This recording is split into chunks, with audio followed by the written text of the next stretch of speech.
The Man in the Window. In the late 1800s, a freed slave by the name of Henry Wells was known to be a menace to society. He lived in a small town in Alabama called Carrollton. He was said to be a lowlife with a mean temper. He always carried a straight razor in his pocket, and if you crossed him, he would cut you up with that razor. Well, one night his shenanigans caught up with him. In 1876, Henry Wells and another black man named Bill Buckhalter went on a burglary spree. The pair was suspected of robbing a store, but on the same night, coincidentally, the courthouse was burned. The newspaper wrote that some of the missing merchandise from the store was found in their homes. But, that was robbery, not arson.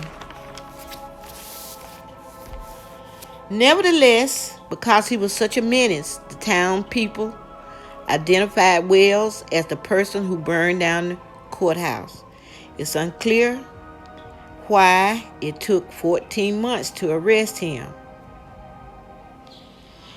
It was said that Wells left Carrollton and stayed away for those 14 months.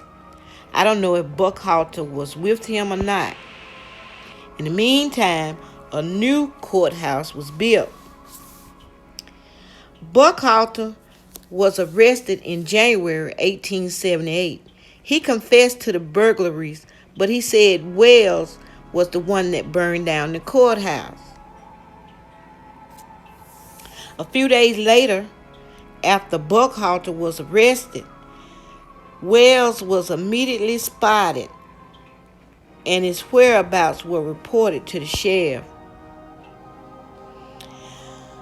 The sheriff went to his grandmother's house with a 2-year-old warrant and arrested him. Instead of taking him to city jail, the sheriff took him to the courthouse to await trial because the sheriff knew that if word had spread about Wells' capture, that a mob would surely descend on the jail with vigilante justice on its mind. But soon the mob figured this out. That night they made their way to the front door of the courthouse. Wells was in the garret room, which overlooks the town.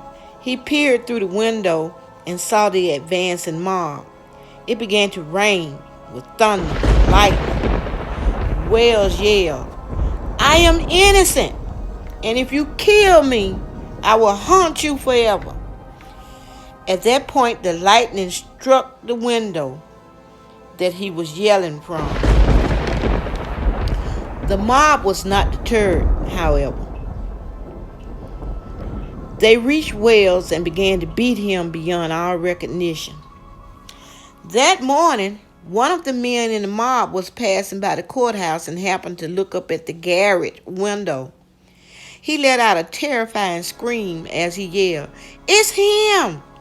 It's Henry Wells!" The sheriff tried to wash the image off with a bucket of water and soap. The face of Henry Wells is still there today, despite all the cleaning and all the window changes. If you're ever in Carrollton, Alabama, swing by the courthouse and speak to Henry Wells. Also, if you are a fan of interesting, weird, and creepy stories, like and subscribe to my channel. I will be uploading lots more of these type videos. Thank you.